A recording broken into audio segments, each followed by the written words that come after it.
qabna jaartii teenya irraa nama eeguu qabnu nama akkam akka eeguu qabnu qabaachuu danda'u qabna barumsa fudhannaa beekadu waan sirra dhuferraa hunda barumsa irraa fudhanna waan ta'eef. Haaya ani galti qoysi finima waraqaa suneen as fudhadha qaaleessonni akka afran qallotti dhageessii finima. Akka afran qallotti sii finima an biyyumattu dhiirti tokko akkanaa jee sodaatiyya intalattiin tun nama baay'ee nama xiinxaltii baay'ee nama kontiroolii gooti hangana takkatti illee nama beektuu janiiti baay'ee ijoolleen dorgommiidhaan itti heerumuu dandeeyaa ibsa warri asirraan arku hundi warri masrii jiru ijoollee wajjin heerumnes ijoollee wajjin dhalannee guddannee hundi tabiyya alaa jirtu hundi na ajaa'ibdi ammallee sarma jirtaa sarma kontiroolii gootaan anjaan maaliin godha seetan. Nadaga isa tatanaan atti mi'oo feete qabsoo irra deebinaa mi'eete xiqqishoo irraa sii tuqe. Irraa tuqee qabsoo deebina. Amma abbaa mana kiyyaa kuni walitti dhufnee Liibiyaatti dhagaye. Ayyee. Hoggaa walitti dhufnee maal jeen dhufe irra mucaan asirra kanii nani mukunni jira kunoo jarmalii tana na bira jira. Gurbaa tokko waada yaa obboleetti xiyya dhalaa fuudhuudhaa waan fuunee je su'uuti irraa hin asitti deebi'e su'uuti dhalaa meeqaa wajjin hin ture. Yamani dhalaa meeqaa wajjin hin ture. Biyya tanatti Liibiyaa tanatti dhalaa nama lamaan fuudhuu kaakaa waliin fuune akkanuma waliin jiraatee akka jennee dalagannee ni godhanne jedhanii waliin jiraatan. Ati ijoolleen jimmaa ammaas jiran gibbiin nan keessa jiru sanitti har'a kunoo miciyyoon teenya takka bakka takka dhalannee guddannee jimmee heerumtee khayraa ta'e jantii noolaa Soodallaandii jirti na argiti. Ayyee. Jimma nuu kannitu malee janii balaa buusanii arsillee nuu kannitu malee janii uummanni si komantoo balaa buusanii anittiin seenuu jette. Isiniifin kan jee namni kun nama waa heeruma yaada qabuu miti. Akkanattiin akka kotorbaanti dalagaan siin jee akka kotorbaantitti maallaqa dalaga. Ammumaan tana natti dawwalan osuma ijoolleen hojii dhabdee malee jirtu. Hogganatti dawwalan dhufanii makiinaan jaarsaa jaartiin namni gurguddaan kullaa ilmaan xixiqqaa kanaa wajjin dhufanii fuudhanii sargii uffata akkam finnaqee Shaayiidhaan asiiraan maal jee dalagaa bulee maallaqa Liibiyaadhaa qaaliidhaa beektaa akka yuurootti deemaa qarshii 5 fi 9 qofaan irraa gadi. Kana qarshii meeqa dalagee makiinaan na fidan. Gurbaan tokko kun olaa Maammad Janiin Jimmaa itti gaafatamaa gibbiiti. Khayraa teessanii fi isaan walitti kontoraasee itti gaafatamaa gibbiiti. Isarraa na fuutee isan na deebifti. Haati manaatii fi abbaan manaa waliin dhufan na fuudhanii. Hojiirraa akkamitti baata janii. Ammas maqaa maal jeetiin galmaa'ee. Dhuguma sanii yoo deebita dhugaan sitti hima Somaaleenis galmaa'e. Haaya. Si galee warri Liibiyaa Somaalee aslii muslim numa jalla. Liibiyaa Somaalee aslii muslim way nadiif numa jalla. Eessatti kana cunqurtaa jirta numa jalla. Akkanatti ilaala obboleessa xiyyaa tuutee na qabaachittiin dalagaa bu'aa xiqqoo. Akkasitti taantaani dawwalti. Wallaahi waan biraa osoo jirtu waan asi gaafa dhiiftee waan biraa osoo jirtu. Kun kanumaa walitti dhaabbata achirraan siimuu deema. Eessan. Kanumaa nama siimu jiru kanaan siimuu deema. Anaa heeruma anaa akkasii hojii oogituu dalagachuu jirtu heeruma diddee ijoollee takka diddee dhiira akkam tana diddee dalagachuu jirtu abbaan mana kiyyaa kun guyyaa tokko akka tasaa natti dhufe akka tasaa akkamitti natti dhufe. Mana siitutti gaafatamtuudha ijoollee Harargeetirraa ijoollee bishaan deemuu deemturraa mana nuu dabarsii jedhanii natti dhufan. Isaa fi taajuu tokko natti dhufe taajuun kun ijoollee naannoo wantaatitti dhalatamte Harargee lixaatitti dhalatamte taajuun kun abbaan mana kiyyaa kunii fi inni taajuun kun ammoo ijoollee Jimmaaf jalaa qaba. Abbaan mana kiyyaa kunis kan ammaa Silaasiin koomandoo kunis intala Jimmaa tan hoggaa 3 hojii ture. Hoggaa 3 kana ni kaan godhanne obboleessaaf hin dawwaltuu telefoona gandaaliqii fuutee dawwaltii fi je ogguu isaa walirra na bira ta'anii wal arrabsan walitti dawwalanii.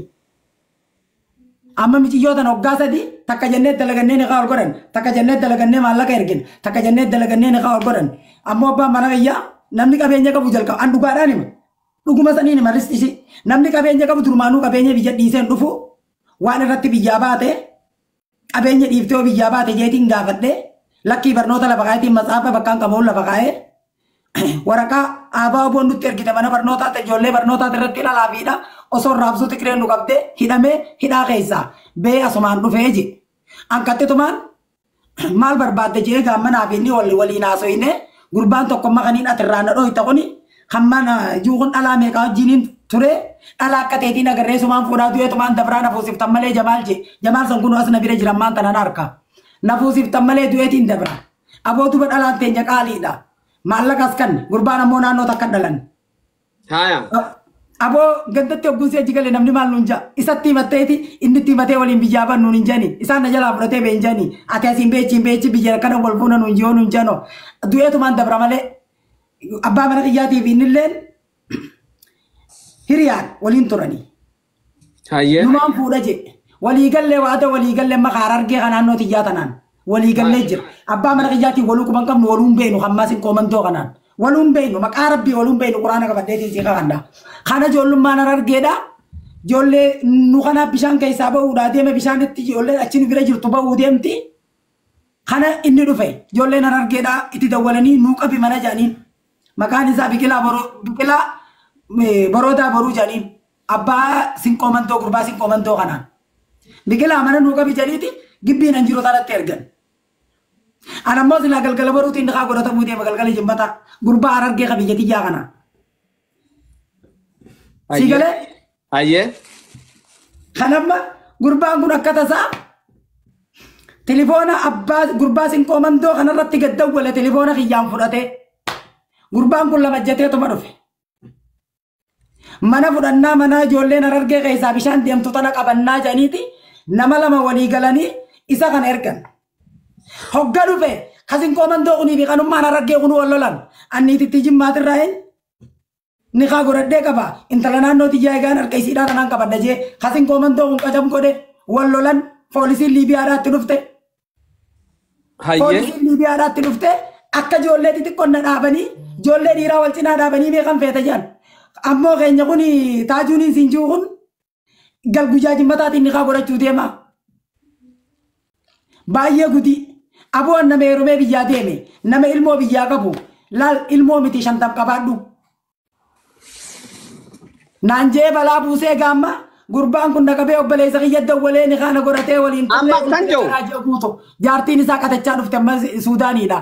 Olfina garaa ji'a sadii jaartiin gurbaa sinqoomantoo kun hoggaa sadii wajjin ture kana kaan godhatiin kaganaa ni kaa ol hidhatan achi dhiisee isiin mana hojii jirti jalaa badee biraa deeme isiin mana hojii jirti. Jalabadee milyoon jimmaatuun zabiibaa tamaan janiinu noolaal amma as jirti nu bira. Jalabadee ilmaan sadii qabdi. Jalabadee Liibiyaa dhufe. Isiin achirraa mana hojiitirraa gisee telefoonni isaa cufaa ta'e. Katachitee mana hojiitti galtee mana ijaajaa jiranii galtee achii dhabnaan lamada dalagattee hoggaa tokkoon cinaa turtee. Kana dhibee waan kun marti naagaraan jiru wallaahi laziin furdoosa. Dhufte siif galaa jirti dhaggeeffatu. Wallaahi laziin naagaraan jirtu jaarsa ati amma. Amma hojii jirtuun baana waa'ee Liibiyaatii miti biyya tanatti dhiyoon targaamina si gaafadhe waan kana haati bar dhadhabe wallaahi furdootaa tanye wallaahi lazim ummaatii si jaaladha si kabajaa miti uuma naagalu meenatti haaseeme jaarsi ati kasi fuudhe kuni duraaniif jalaa miyyoo tana qabaa miyyoo jimmaatan. Waggaa sadii hojii ture. Waggaa sadii hojii ture. Inni ilmoo biraan qabuun kaasin godhanne maalirraa qabdaa jaan waggaa sadii hojii ture. Bas akka taddanaa baase haya sanbooda iyyoo.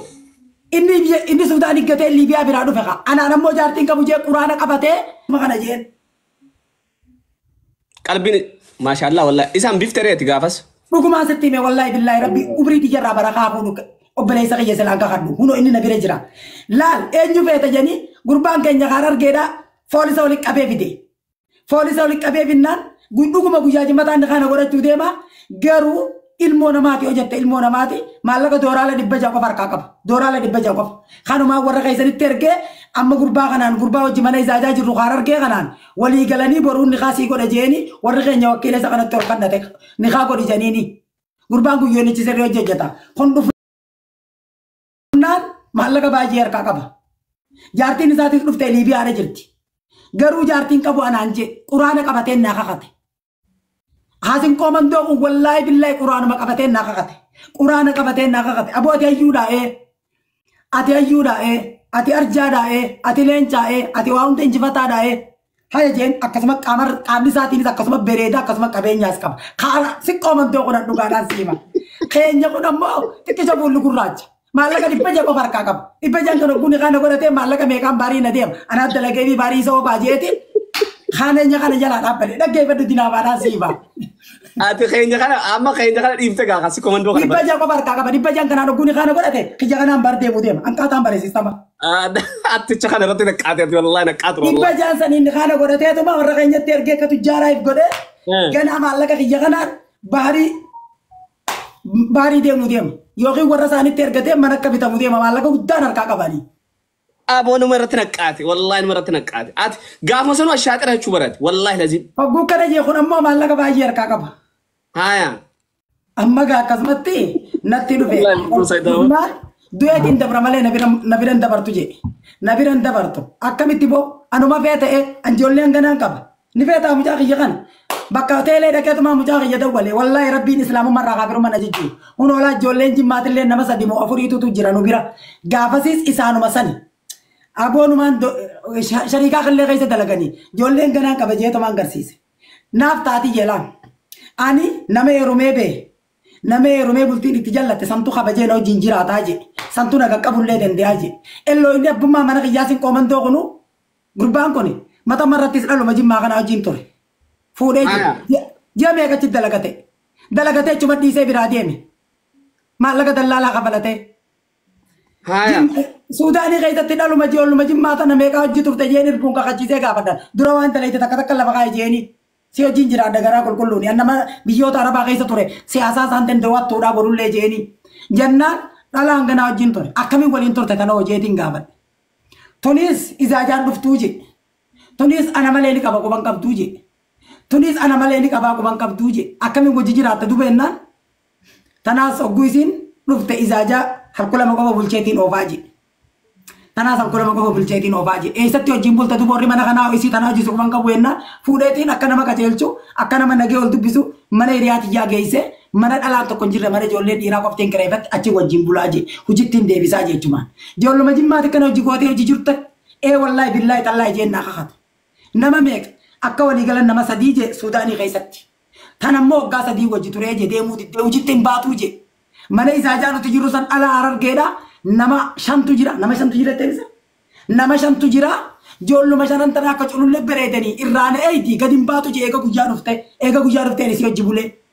Mijiyyoota akkaan nu bira jira. Mijiyyoota maqaan eenyatti isa teessin bira taa'isee inni itti bochu.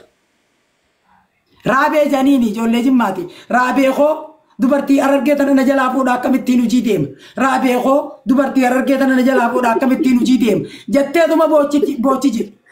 Dubartiin Harargeetiin culullee fakkaattii dhedheertu tanaa kanatti gibbii san keessaa warraan maallaqa ergaa fi gara Masriitti deemuu deemanii.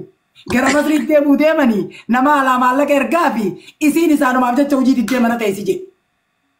Akkasitti hojii gabba'uu didde sa'a 24 shinti beetii dhayiteetuma mana dhiqannaa dhayite killuma ofirra cabsiti jedhe. Waa takka hin dalaytu jedhe. Killee maa bira cabsiti? Killee mataa naama hiru jettee mataan isiin kanaa jedhe.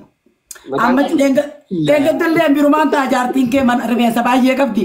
Jaartiin kee furdoodha moo qalloodha. Jaartiin kee rifeensa baay'ee qabdi. Jettee gaafatte anuma biratti. Ani waa ta'u hundoo hojjaa seenumaan jaan.